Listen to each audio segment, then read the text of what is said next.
Today we are discuss about topic unit solid state। आज हम लोग जो जिस चैप्टर की बात करेंगे, जिस यूनिट की बात करेंगे, वो यूनिट क्या है? Solid state. सॉलिड की बात करेंगे, है ना। कहता है scientist, in nature matter exist in three form.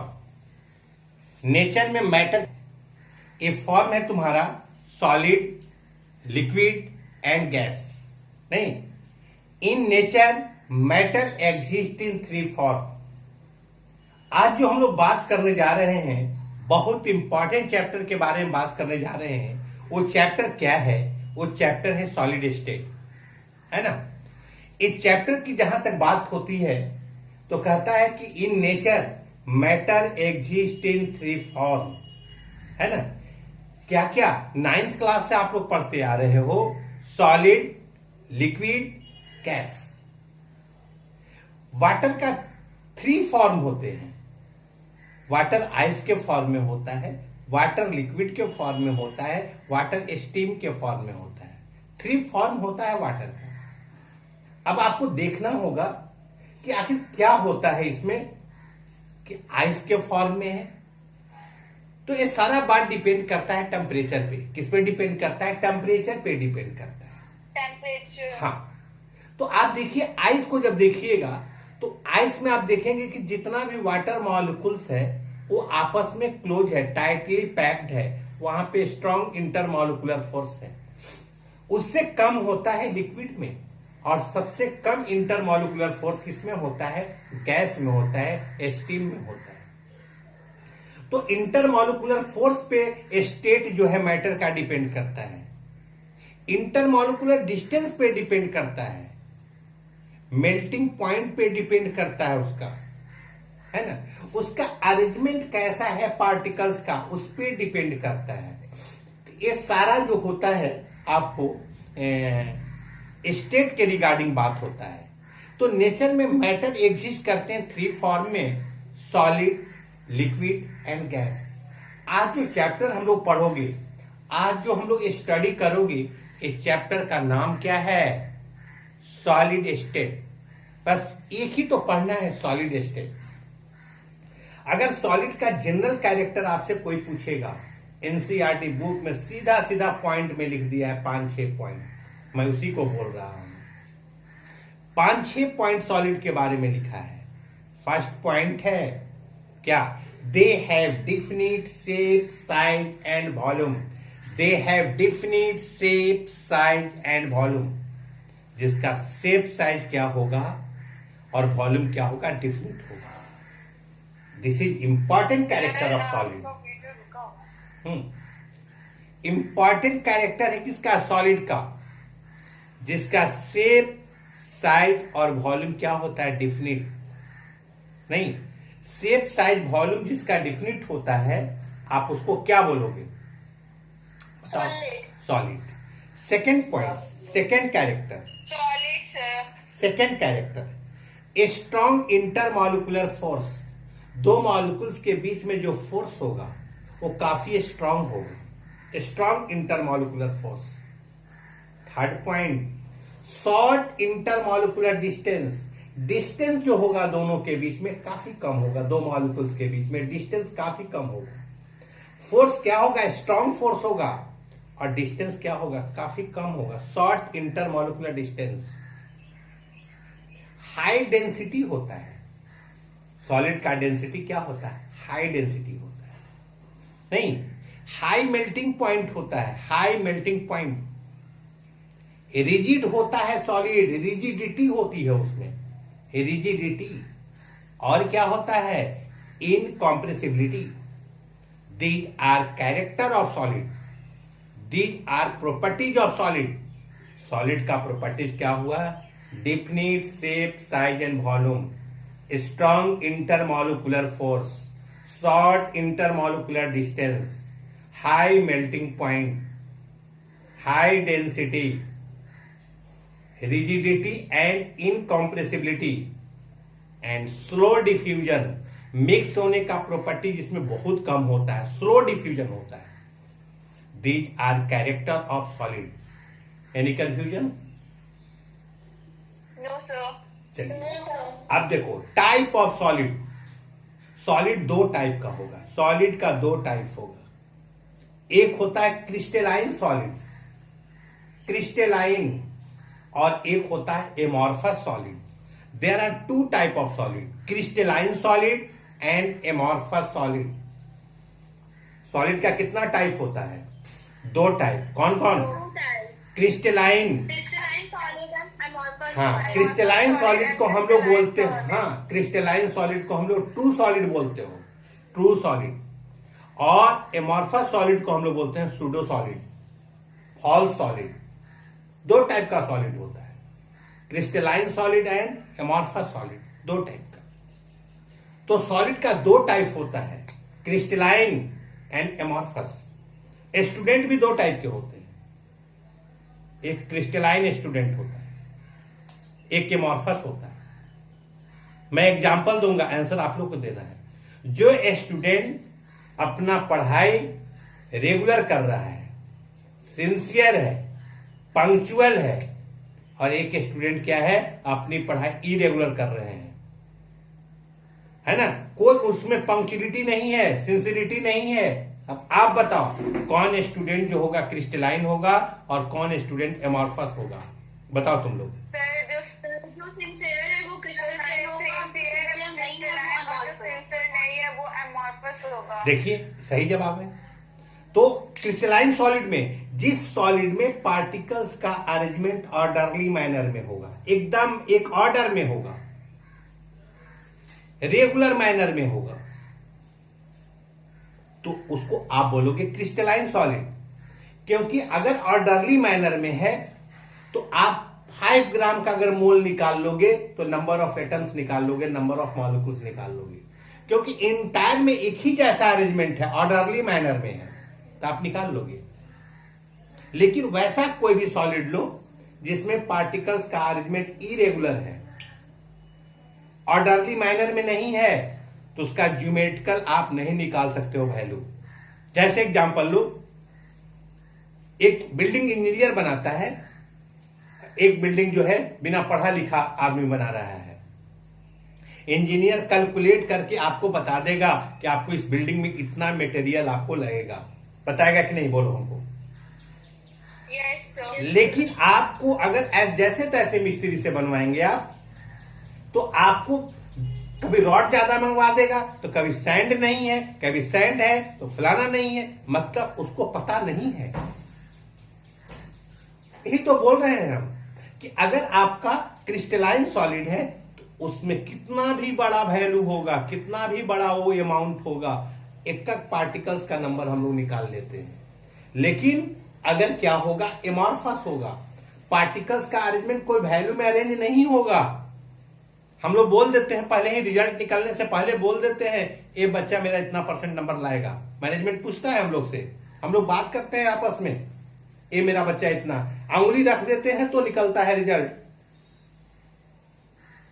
अभी रिजल्ट आने से 2 दिन पहले जो बायो में टॉप की है उसको हम बुलाए थे, 5-6 स्टूडेंट को बुलाए थे। हम उसका नंबर देंगे, तुम लोग बात कर सकते हो। और उसको हमने बुलाकर बोला टॉप कर रही हो तुम। बोले सर कैसे? मैंने बोल दिया ना टॉप कर रही हो तुम, और रिजल्ट आया तो बोली यस सर। ये हम लोग का आइडेंटिफिकेशन है, एक दिन की पढ़ाई पे नहीं होता है, रेगुलर मैनर पे होता है। जिस स्टूडेंट को मैंने क्लास में बोल दिया तुम अच्छा करोगे, कोई नहीं रोक सकता है।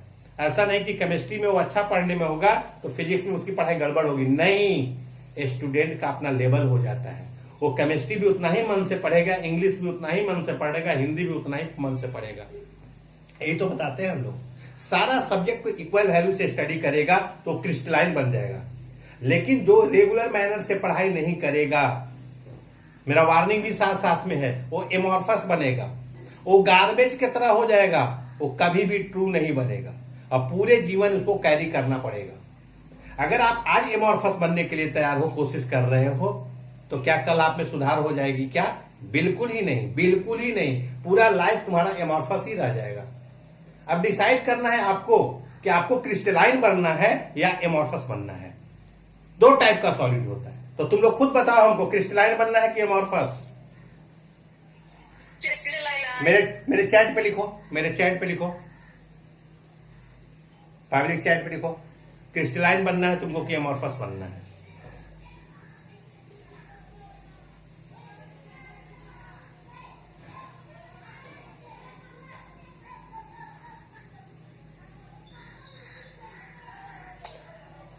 क्रिस्टलाइन, बहुत लोग लिख रहे हैं सर क्रिस्टलाइन बनना है। यस, निश्चित बनो, मेरा ब्लेसिंग है तुम लोग के साथ, एकदम क्रिस्टलाइन बनो, क्रिस्टलाइन बनो, बनना ही चाहिए एकदम क्रिस्टलाइन। पूरा लाइफ तुम्हारा ब्राइट रहे एकदम क्रिस्टलाइन के तरह, एकदम सॉलिड, ट्रू सॉलिड बनो, जो लाइफ में तुम्हारा जो है बहुत काम आएगा, बहुत काम आएगा तुम लोग को, लाइफ में बहुत काम आएगा।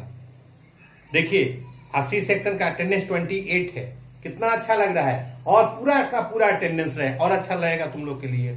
चलिए कोई बात नहीं, आगे बढ़ते हैं। तो दो टाइप का होता है, एक होता है क्रिस्टलाइन और एक होता है एमॉर्फस।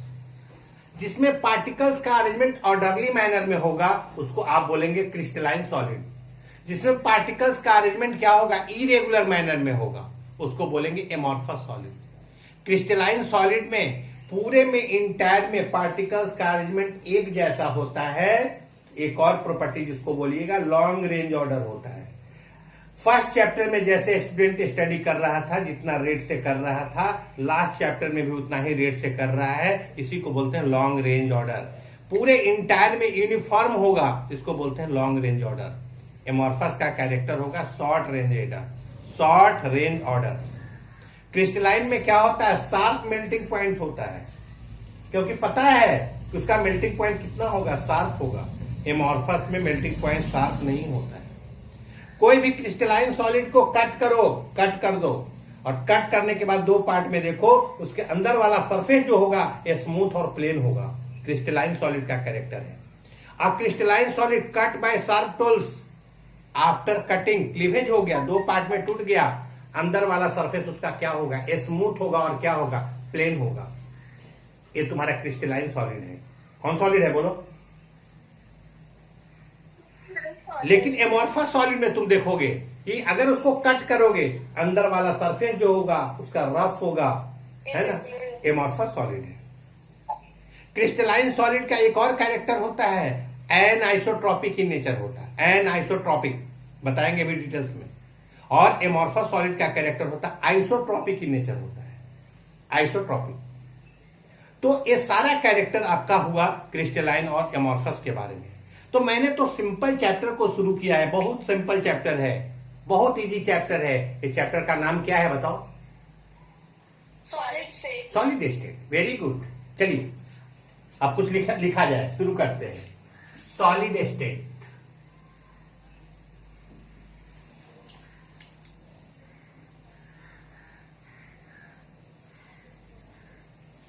इन नेचर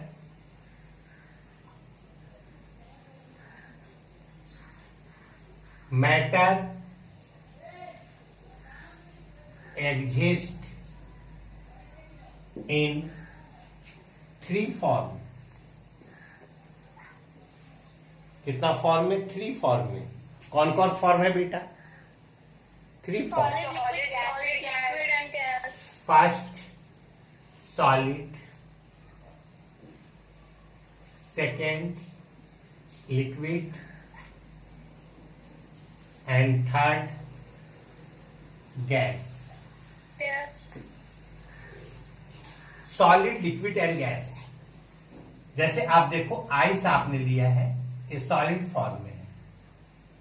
वाटर आपका है, ये तुम्हारा लिक्विड फॉर्म में।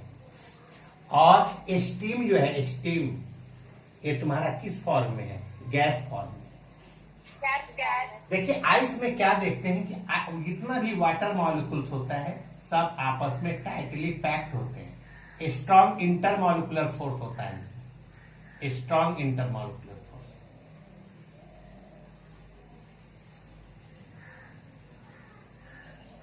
स्ट्रॉन्ग इंटरमॉलिकुलर फोर्स होते हैं। वाटर में क्या होता है? मॉडरेट इंटरमॉलिकुलर फोर्स होता है, ना ज्यादा होता है ना कम, मॉडरेट होता है, मॉडरेट इंटरमॉलिकुलर फोर्स। और इसमें क्या होता है, लेस इंटरमॉलिक्यूलर फोर्स होता है, लेस इंटरमॉलिक्यूलर फोर्स,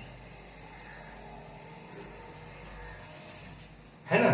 तो इसमें क्या होता है, स्ट्रॉन्ग इंटरमॉलिक्यूलर फोर्स होता है, इसमें मॉडरेट इंटरमॉलिक्यूलर फोर्स होता है, इसमें लेस इंटरमॉलिक्यूलर फोर्स होता है।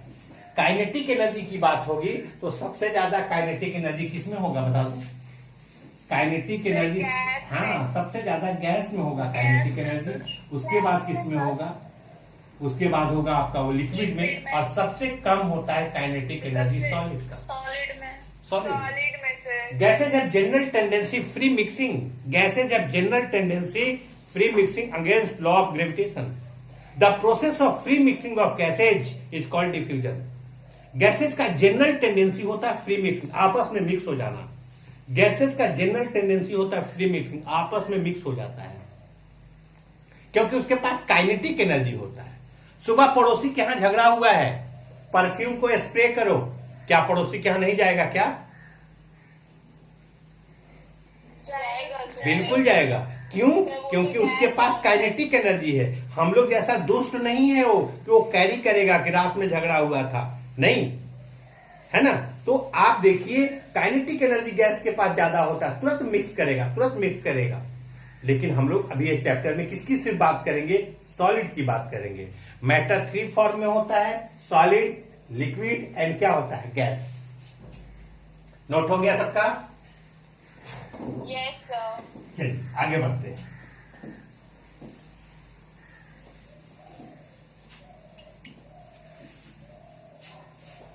General character of solid, general character of solid, first देखो, general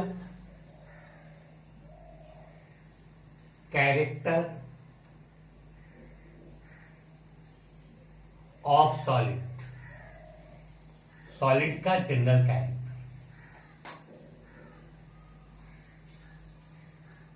first, second, third, fourth, 5, 6। First देखो क्या लिखेंगे, फर्स्ट में हम लोग बताओ, दे हैव, डेफिनेट, है ना, they have definite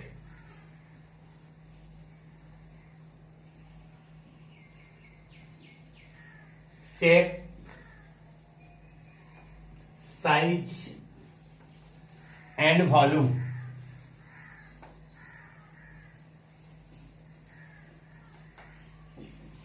Definite shape, size and volume.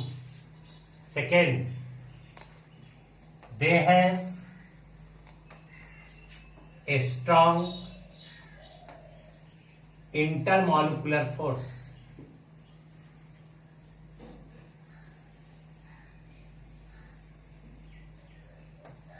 Next, they have short intermolecular distance.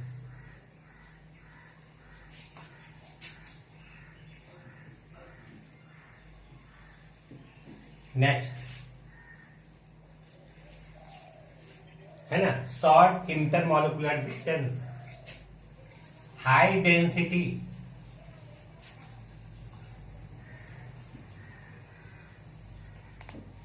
High density, high melting point,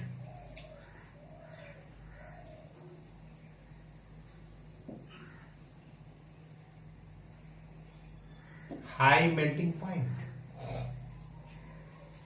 rigidity, long range और नहीं इसमें नहीं, रिजिडिटी वो क्रिस्टलाइन सॉलिड में आएगा, रिजिडिटी, इनकॉम्प्रेसिबिलिटी,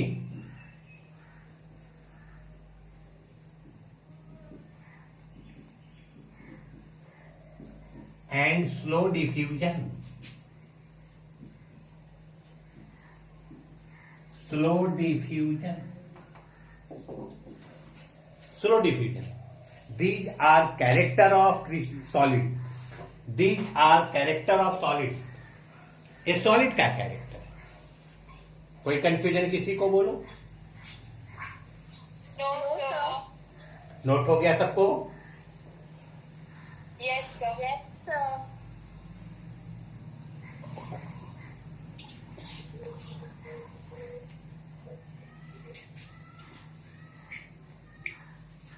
नेक्स्ट देखो,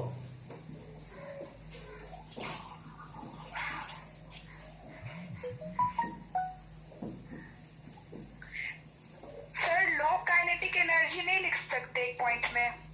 लिख सकते हैं, less kinetic energy than compare to liquid and gas. लिख सकते हैं बेटा। देखो, टाइप्स ऑफ सॉलिड।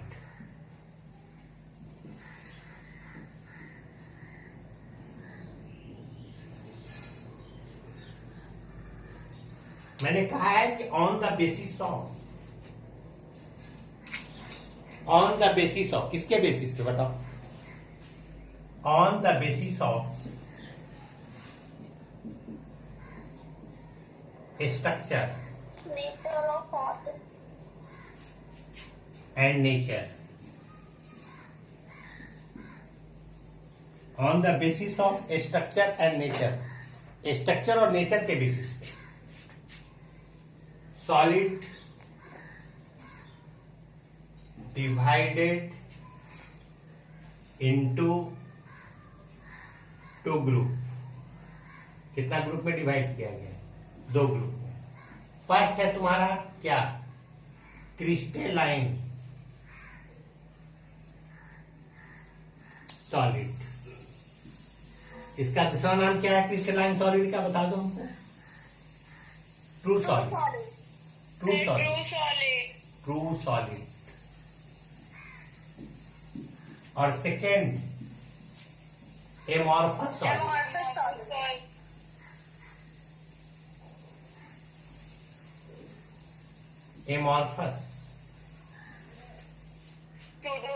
एमॉर्फस एक ग्रीक वर्ड से बना है। एमॉर्फस एक ग्रीक वर्ड से बना है, ग्रीक वर्ड। तो टाइप्स ऑफ सॉलिड में देख रहे हैं, on the basis of structure and nature solid divided into 2 group, crystalline solid and amorphous solid. सबसे पहले हम लोग पढ़ोगे क्रिस्टलाइन सॉलिड को पढ़ोगे। Crystalline solid,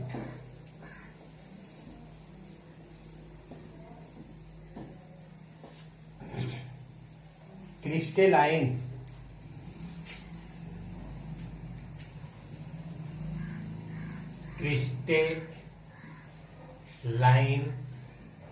solid.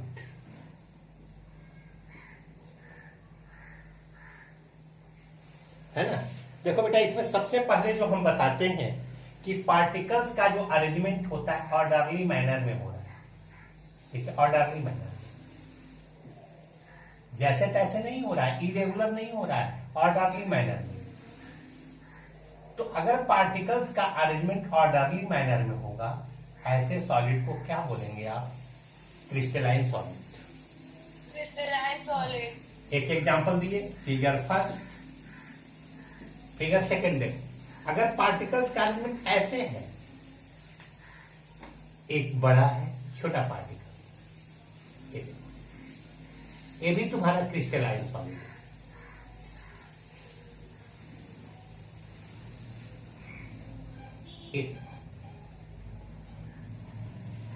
पार्टिकल्स का अरेंजमेंट अगर ऑर्डरली मैनर में है, आप इसको कौन सॉलिड बोलोगे?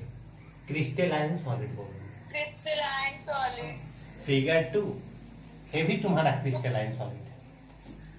ये भी तुम्हारा क्रिस्टलाइन सॉलिड है। क्रिस्टलाइन सॉलिड का मतलब होता है पार्टिकल्स का अरेंजमेंट जो होता है वो रेगुलर मैनर में होता है, ऑर्डरली मैनर में होता है, एंड प्रोवाइड ज्योमेट्रिकल शेप। और कैसा शेप प्रोवाइड करता है?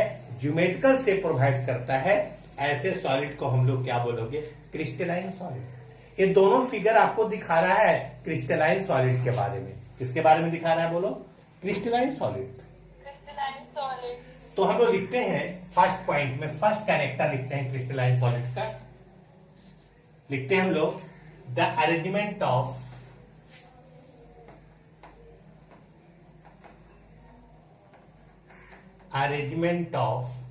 particles in orderly manner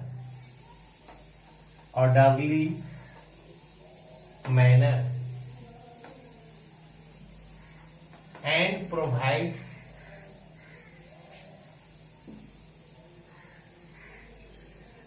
geometrical shape. कैसा शेप प्रोवाइड करता है? ज्योमेट्रिकल शेप, है ना। The arrangement of particles in orderly manner and provide geometrical shape. Next, the constituent particles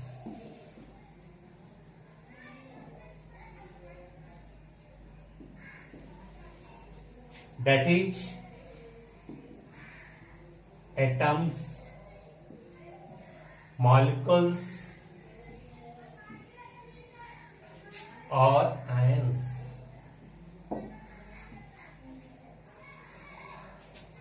arrange in orderly manner। कौन manner में? Orderly manner, orderly manner में। तो particles का अरेंजमेंट अगर ऑर्डरली मैनर में होगा, ऐसे सॉलिड को आप कौन सॉलिड बोलोगे? बोलो हमको। Crystalline solid.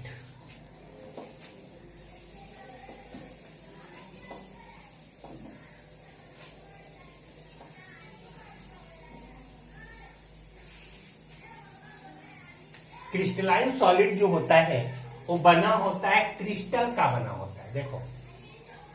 और उसका अरेंजमेंट जो होता है 3 डायमेंशनल होता है, 3D होता है।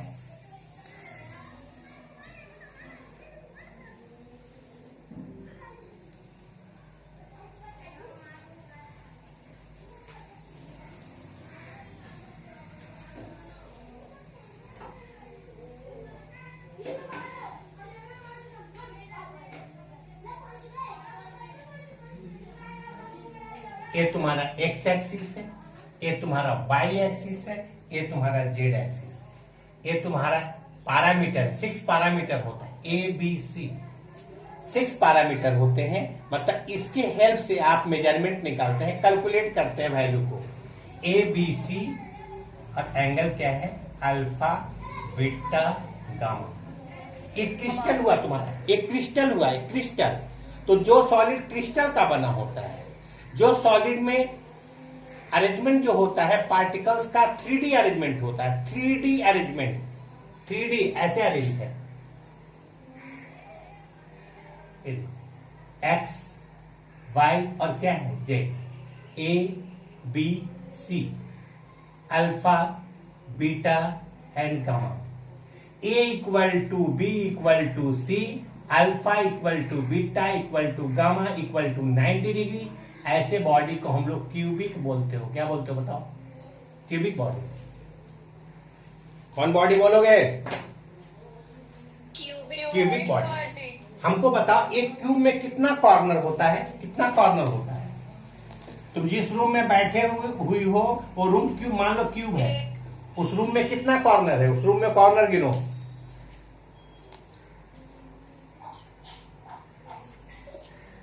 कितना कॉर्नर्स होते हैं? 8 कॉर्नर्स होते हैं। कितना फेसेज होते हैं? फेसेज कितने होते हैं? 6। कितने एजेज होते हैं? एजेज कितने होते हैं? एजेज कितने होते हैं? बोलो, एजेज कितने होते हैं? एजेज जो होते हैं 12 होते हैं। एजेज आपका 12 एजेज होता है। कॉर्नर 8 है, फेसेस 6 है, एजेज 12 है। आगे इसकी जरूरत हम लोग को आएगी। तो कोई भी क्रिस्टलाइन सॉलिड बना जो होता है तुम्हारा, वो बना होता है 3D अरेंजमेंट होता है, क्रिस्टल का बना होता है। किसका बना होता है? क्रिस्टल। और कितना पैरामीटर होता है इसमें? 6 पैरामीटर होते हैं। कौन कौन पैरामीटर होते हैं? 6। A B C alpha beta and gamma, ये 6 पैरामीटर है। 6 क्या है? पैरामीटर। इसके हेल्प से आप मेजर करोगे 6 पैरामीटर। कोई दिक्कत किसी को? बोलो।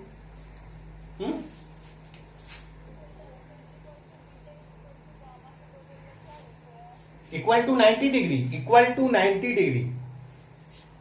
यहां पे ना, यहां पे पूछ रहे हैं ना, यहां पे पूछ रहे थे आप। हाँ, तो 90 डिग्री है, 90 degree. Crystalline solid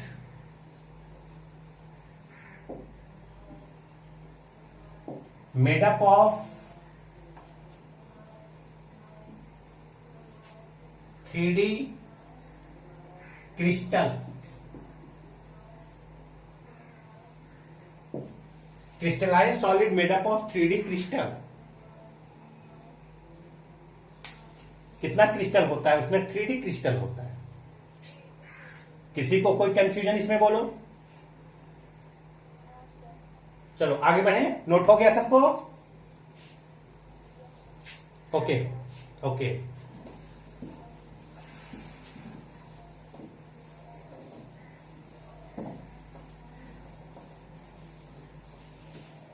next point, next point, long range order.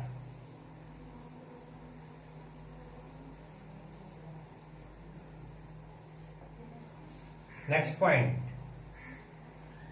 definite melting point. Next point, definite heat of fusion.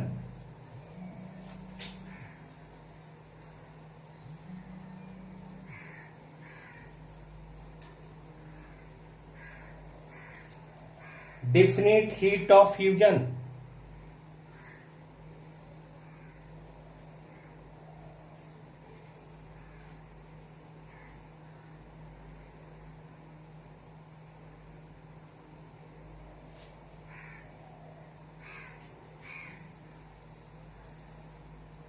सुनाई दे रहा है सबको?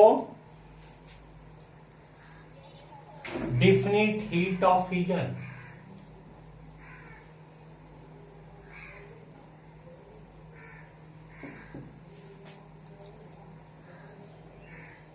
A crystalline solid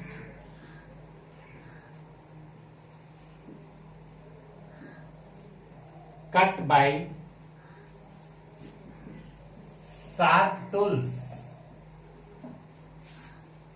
after cutting inner surface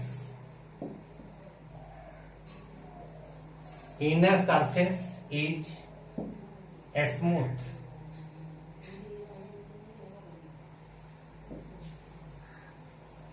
inner surface is smooth. Inner surface क्या होगा इसका? Smooth होगा। जैसे कोई भी क्रिस्टलाइन सॉलिड लो आप, क्रिस्टलाइन सॉलिड, इसको कट करो आप, कट करोगे 2 पार्ट में कट हो जाएगा। तो आप देखोगे इसका अंदर वाला जो सरफेस होता है, ये जो सरफेस है स्मूथ और प्लेन होता है, स्मूथ एंड प्लेन। ये तुम्हारा क्रिस्टलाइन सॉलिड है ना? कौन सॉलिड है तुम्हारा? Crystalline solid. Last point note हो गया सबका? बोलो। Definite heat of fusion, heat absorb करने की capacity. Next point, last point है anisotropic in nature. Anisotropic in nature.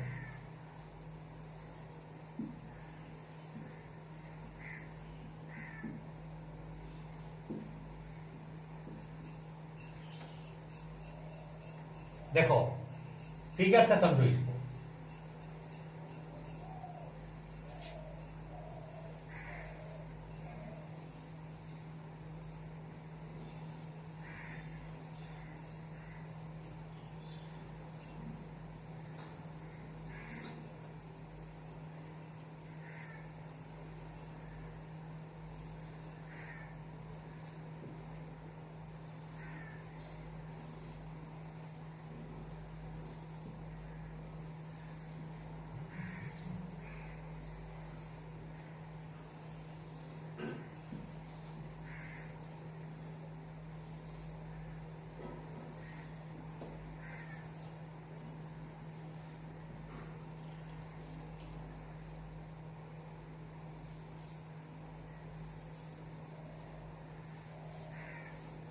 ये देखो आप, इसमें क्या है आपका, आप ऐसे अगर आ रहे हो तो देखो आप, पार्टिकल्स अल्टरनेट है, बड़ा छोटा बड़ा छोटा बड़ा। लेकिन अगर आप ऐसे आ रहे हो, इस डायरेक्शन में आ रहे हो, देखो ध्यान से आप, या तो पार्टिकल्स बड़ा है या पार्टिकल्स क्या है, छोटा है। डिफरेंट डायरेक्शन में ए से बी आप जा रहे हो और सी से डी जा रहे हो। ध्यान से देखो, ऐसे आने पे पार्टिकल्स का साइज बड़ा होगा छोटा होगा, ऐसे आओगे या तो बड़ा होगा या तो छोटा होगा। कोई दिक्कत बोलो हमको? बोलो। डिफरेंट डायरेक्शन में स्ट्रक्चर डिफरेंट आ रहा है, तो फिजिकल प्रॉपर्टीज भी अलग अलग आएंगे।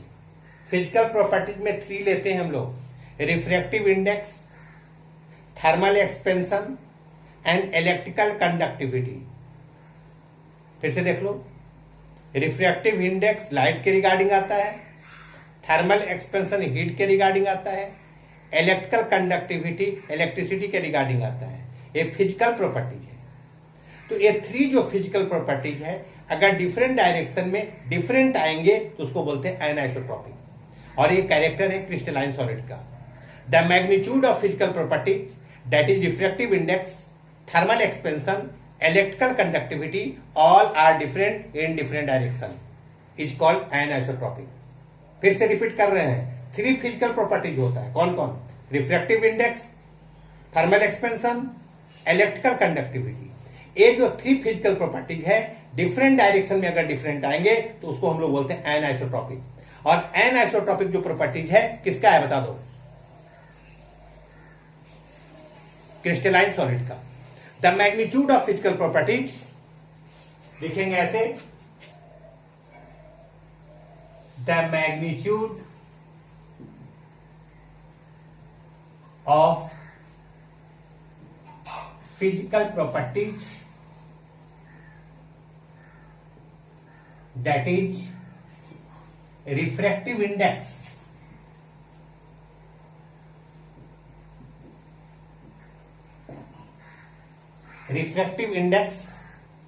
thermal expansion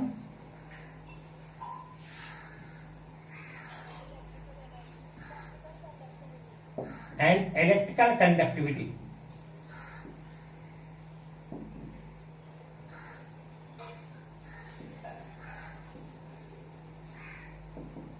All are different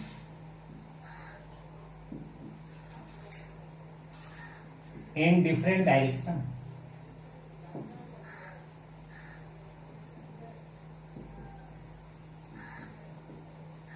Is called anisotropic.